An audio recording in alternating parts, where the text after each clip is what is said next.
Welcome, Dr. James Beckett, Sports Card Insights, here with Alex Bell. We're going to talk about his experience then and the general experience now about having a local card shop. I had one. Alex had one. It was a lot of fun until it wasn't. And it wasn't for different reasons. It's a business. It's difficult. And some of the reasons it's difficult are the macroeconomic conditions of the time. So don't want to make light of the fact that if you have a card shop right now, it's difficult. Hopefully you've got an online presence as well. And if you're a listener, please patronize your local card shop. They need the business. I think it's a lot more fun to buy cards from a person than from an email address or a URL. Again, thanks sponsors, Topps Panini Upper Deck. They supply the card shops with stuff to sell, hopefully. And hopefully don't make it too tough for card shops to get their product. Heritage Auctions, Hugs and Scott Auctions, Mike's Stadium Sports Cards, Burbank Sports Cards, my two card shop sponsors, and then Comsi.com and Beckett Media, Beckett Grading, Beckett Authentication. So welcome, Alex Bell. You mentioned you had a card shop from 85 to 95. Those were some great years, certainly at the beginning. And you had mentioned to me that you were interested in maybe some series of the podcast where I had some dialogue with current card shop owners about their experience, what's working for them, best practices and things like that. So let's start, welcome Alex, and let's start with your experience, which, am I reflecting that correctly? That it started out good and then times were tough because of a baseball strike and all those other kind of things? That is correct. Glad to be here, Dr. Beckett. Thanks again. I did have a card shop in the mid to late 80s into the early 90s. I was one of 4 card shops in the time my small little town in Michigan. Plus we had the competing flea market every weekend that we had to deal with, and that varied from 4 to 8 different dealers within the flea market on any given month, along with the outdoor vendors that would set up, your fly-by-night guys that would come in for a quick weekend to sell outside. So being in a small town in Michigan, had a lot of competition there for those 10 years. What small town were you in? Were you in northern Michigan or near Detroit? About an hour north of Detroit on the east side of Michigan. Like Flint? South, in between Flint and Detroit, and Waterford, Michigan. Cool.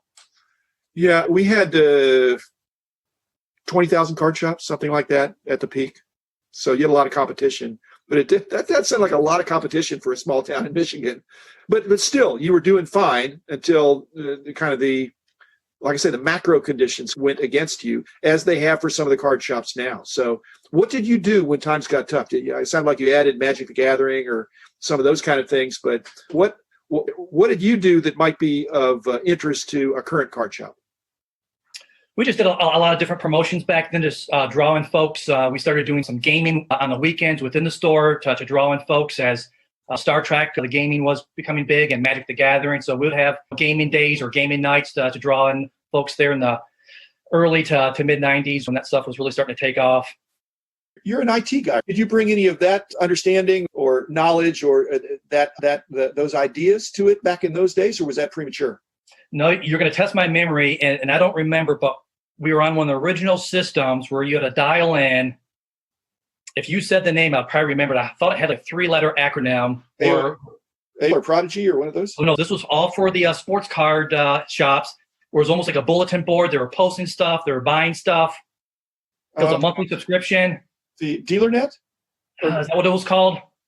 There was one that was more prominent, and I don't, yeah. Okay. I'm drawing a blank, but we were involved with that. Yeah, there was a lot of action on that, and that was a great way to.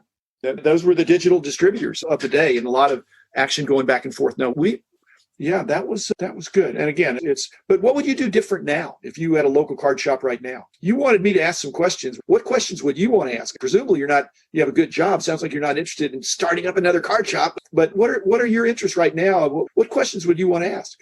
I would think in this day and age, if you didn't have an online presence, it'd be very difficult to survive. I think having an online presence is probably really critical, along with social media. I don't even know what to say, because I think it's hard to disagree with that. And they're probably, I don't know. I'm trying to figure out if there are any card shops that are still around that are not doing that.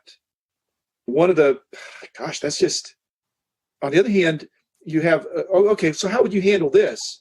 Basically, if you are a card shop, because you're a card shop owner like you were, and if you were now, and you get this product in, and you have loyal customers that are coming into your store, and they say, we'd like a box of that, and you say, oh, I just sold it over the internet. Would there be a conflict there? that they'd expect you to reserve some product at perhaps original pricing for them. That'd be tricky. Yeah, you have a good point there. Yeah, you definitely have to take care of your base and your loyal customers first, and then of course any extra or excess you have to move it out maybe through the .com right the different platforms. What about kids? Back in 88 to 95, did you have a bunch of kids? Seemed like you probably had more than they would have had now. Yeah, it was probably a good 50-50 mix. 10 to 20-year-olds and then probably 40-year-olds plus. Yeah. What advice would you have for in the current market to get more kids into the shops or into the store, into the shows, just into the collecting and dealing experience? Any ideas? Yeah, that's a very good question. Obviously, if you don't start the kids off at a young age, obviously they're not going to grow up to be 20, 30-year-olds still collecting, and have to get them young to grow them through the card collecting phase. Were you intentional back in the day or did the kids just happen to come because it was part of the popular culture of the time? I think more the latter. Yeah.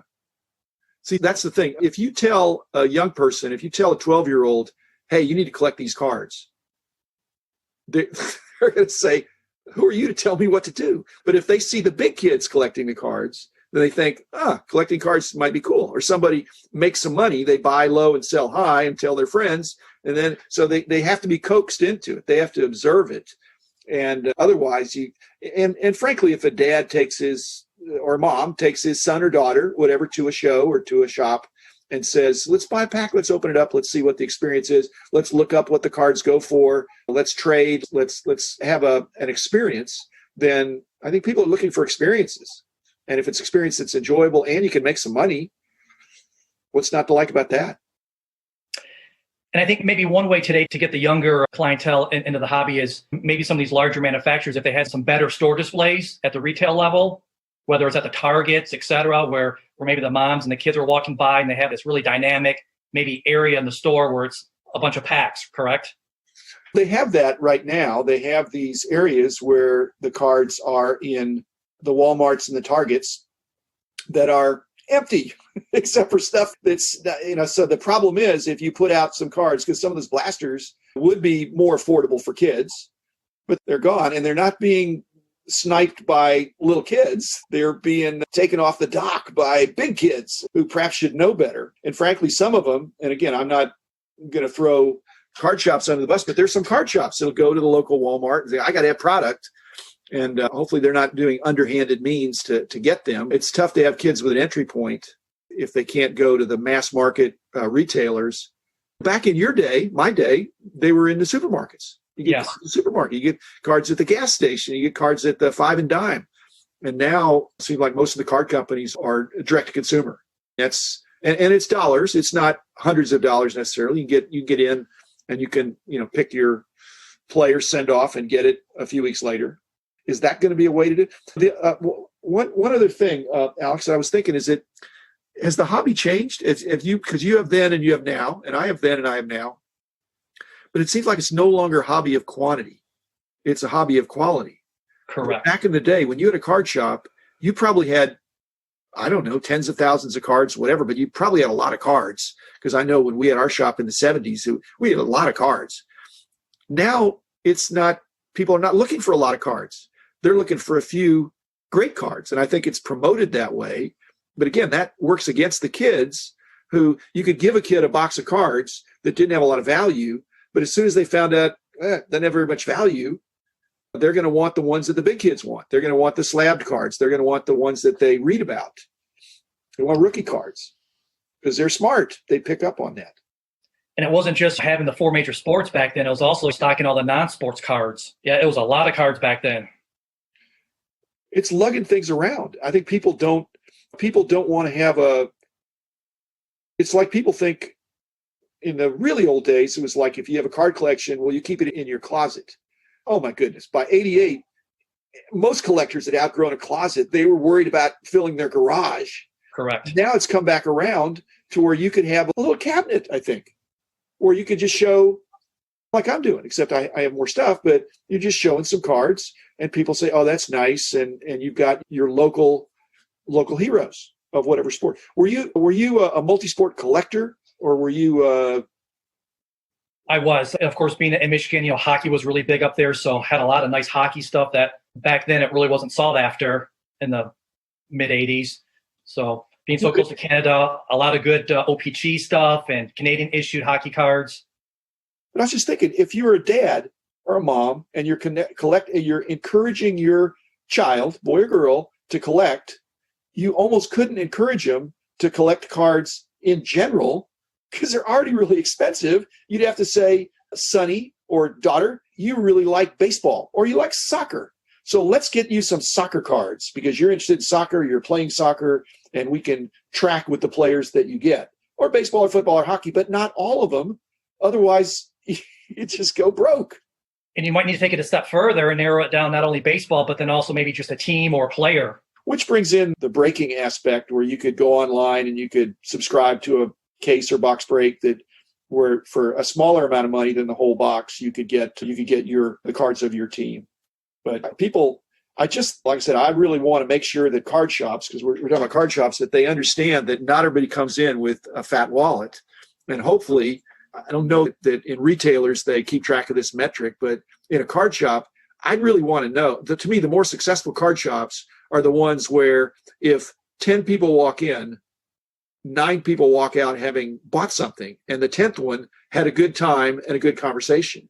But if everything is really expensive, and then a lot of people are going to walk in and either be confused or outpriced. And so I think many of these card shops try to have something for everybody. I'm sure you did. Yes, and the days of the 50-cent wax packs are over. Yeah. It's almost like we're going to stop now, Alex. But again, I try to turn this into a positive tone, but it's almost like the days of 50-cent cards are over, which is really sad. So if the parent gives the child a dollar bill and says, go spend it on whatever you want at a card shop, the kid not going to have to be very old to figure out, hey, mom, dad, get realistic. And $10, $5, $20. So at any rate, but I'm glad that I think there has been some resurgence of kids to some degree, as well as a resurgence of former kids who have grown up and have come back. So that's a positive.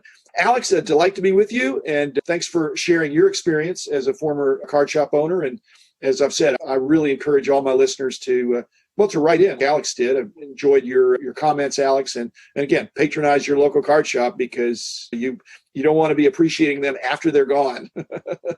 So bring on the good old days. So again, thanks, Alex. Appreciate you being on. And thanks, listeners.